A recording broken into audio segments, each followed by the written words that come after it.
PoK में 48 घंटे में 6 ठिकाने नष्ट। भारत फ्रांस में फाइनल हुई राफेल एम डील।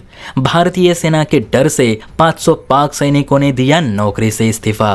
और पहलगाम हमले के बीच तुर्की ने पाकिस्तान भेजी अपनी एयरफोर्स। तो ये है आज की हमारी टॉप ब्रेकिंग न्यूज जो आपको जाननी जरूरी है, क्योंकि पहलगाम हमले के बाद से अंतर्राष्ट्रीय राजनीति में बड़ा उलटफेर देखने को मिल रहा है। भारतीय सेना का गुस्सा शांत नहीं हो रहा तो कुछ मुस्लिम देश अपना असली रंग दिखाने से बाज नहीं आए। तो बहुत कुछ आपको देखने को मिलेगा, तो ध्यान से वीडियो जरूर देखिए ताकि एक भी अपडेट आप मिस ना कर पाए। तो चलिए आज की इस महत्वपूर्ण वीडियो की शुरुआत करते हैं।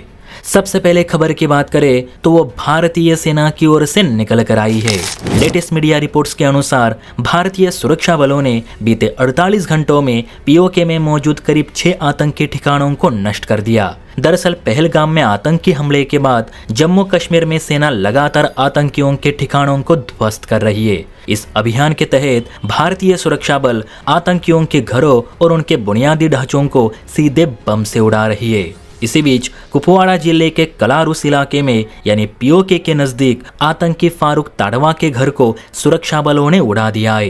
कहते हैं फारूक ताड़वा लश्कर ए तैयबा का आदमी है जो आईडी, हैंड ग्रेनेड और डेटोनेटर बनाने में माहिर माना जाता है। यूं कहे तो भारत में अभी जो बम ब्लास्ट से हमले हो रहे हैं वो बम मुहैया कराने में इसी फारूक का हाथ रहा है। लेकिन अब दूसरों के घर बर्बाद करने वाले फारूक ताड़वा का घर सेना ने बम से उड़ा दिया। एनडीटीवी रिपोर्ट के अनुसार जम्मू कश्मीर पुलिस के प्रवक्ता ने इन कार्यवाहियों को लेकर जारी किए गए एक बयान में ये कहा है कि सेना ने ये निर्णायक कार्यवाही आतंकवादियों के नेटवर्क को पूरी तरह से बर्बाद करने के लिए शुरू की है और जल्द ही घाटी में ऐसे सभी लोगों का सफाया कर दिया जाएगा जो पाक जिहादियों की मदद करते हैं। दूसरी खबर पाकिस्तानी सेना की ओर से है।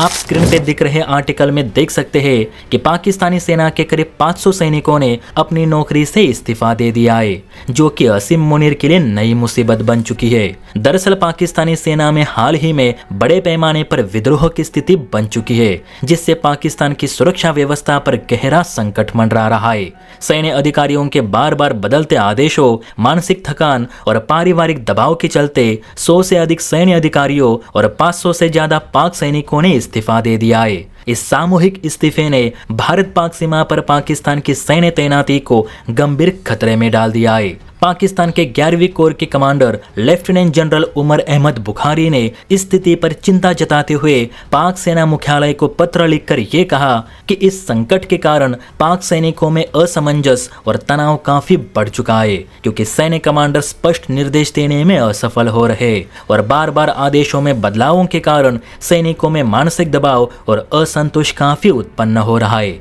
यही कारण है कि इस पेचीदा परिस्थिति में देश की सुरक्षा करने के बजाय पाक सैनिक सीधे नौकरी छोड़ रहे, जो कि पाकिस्तानी सेना के लिए ठीक बात नहीं। तीसरी खबर की बात करें तो वह भारत फ्रांस के राफेल डील को लेकर है। आप देख सकते हैं कि भारतीय मीडिया हाउसेस में खबरें निकल कर आ रही है कि पहलगाम हमले के बीच भारत फ्रांस में राफेल डील फाइनल हो चुकी है। रिपोर्ट्स के अनुसार जहां पहलगाम हमले के बाद भारत और पाकिस्तान के रिश्ते लगातार बिगड़ रहे हैं, वहीं भारत और फ्रांस के बीच ऐतिहासिक राफेल डील साइन हो चुकी है। इस डील के तहत भारत अपनी नेवी के लिए फ्रांस से 26 राफेल विमान खरीदेगा, जिसमें 22 सिंगल सीटर तो 4 डबल सीटर विमान शामिल है। माना जा रहा है ये डील भारत फ्रांस के बीच अब तक की सबसे बड़ी और महंगी डील है, जिसकी कीमत लगभग 63,000 करोड़ रुपए आंकी जा रही है। ये डील नई दिल्ली में रक्षा सचिव राजेश कुमार सिंह और भारत में फ्रांस के राजदूत थेरे मैतो की उपस्थिति में साइन की गई। नेवी के मुताबिक राफेल मरीन विमानों को एनएस विक्रांत पर तैनात किया जाएगा। फ्रांस की विमान निर्माता कंपनी दसॉल्ट एविएशन भारत की जरूरत के हिसाब से राफेल मरीन विमानों में बदलाव करेगी, जिसमें एंटी शिप स्ट्राइक, 10 घंटे तक फ्लाइट रिकॉर्ड करने और न्यूक्लियर हथियार लॉन्च करने जैसे फीचर्स रहेंगे। इन विमानों की डिलीवरी 2028 में शुरू होगी तो 2032 तक फ्रांस सारे राफेल मरीन भारत को डिलीवर कर देगा। और आज की आखिरी खबर की बात करें तो वो तुर्की की ओर से है।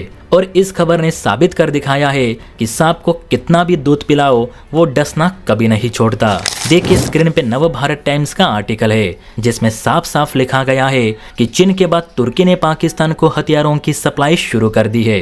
जानकारी के अनुसार भारत से युद्ध की आशंका के बीच तुर्की ने पाकिस्तान को हथियारों का जखीरा भेजा है। दावा किया जा रहा है कि तुर्की से हथियारों का जखीरा लेकर तुर्की एयरफोर्स का C-130 हरक्यूलिस सैन्य परिवहन विमान रविवार को कराची पहुंचा, जिसमें विभिन्न तरह के विस्फोटक गोला बारूद शामिल है। पाक मीडिया के मुताबिक तुर्की से कम 6 C-130J cargo planes Pakistan land हो चुके हैं और ये सभी गोला बारूद से भरे हैं। वैसे दोस्तों ये वही तुर्की है जहां भूकंप आने के बाद सबसे पहले मदद पहुंचाने वाले देशों में भारत ही था, लेकिन इसी तुर्की ने पहलगाम हमले के बाद भारत का खून बहाने के लिए सबसे पहले हथियारों का जखीरा पाकिस्तान को भेजा है। तुर्की पाकिस्तान के साथ अपने इस्लामिक भाईचारे को तो निभा रहा है, लेकिन संकट समय भारत ने जो मदद पहुंचाई थी वो मात्र तुर्की को बिल्कुल भी याद नहीं। एक बात कहूँ दोस्तों कि मुस्लिम कंट्रीज कभी भरोसे के लायक नहीं हो सकती। ये अपनों के नहीं हो सके तो भारत के क्या होंगे, और तुर्की ने तो ये आज साबित कर दिखाया। आप बताइए क्या आगे से ऐसे नीच देशों की हमें मदद करनी चाहिए या फिर नहीं? और आज के इन टॉप 4 न्यूज़ पर आपकी क्या राय है कमेंट सेक्शन में ज़रूर बताइए। और हाँ, अगर आपको इस वीडियो से थोड़ी सी भी जानकारी मिली है, ये वीडियो थोड़ी भी इंटरेस्टिंग लगी है, तो आप हमारे इस चैनल को सब्सक्राइब ज़रूर करें, क्योंकि इस चैनल पर वीडियो ही इसलिए अपलोड की जाती है ताकि अंतर्राष्ट्रीय और मिलिट्री स्तर पे जो ताज़ा अपडेट्स निकल कर आ रहे हैं वो आप लोगों तक सीधे और आसान भाषा में उपलब्ध करा सके। तो उम्मीद करता हूँ कि आज की ये वीडियो आपको ज़रूर अच्छी लगी होगी, इसलिए जाते जाते वीडियो को एक लाइक करके हमें अगली वीडियो बनाने के लिए प्रेरित ज़रूर करें। जय हिंद।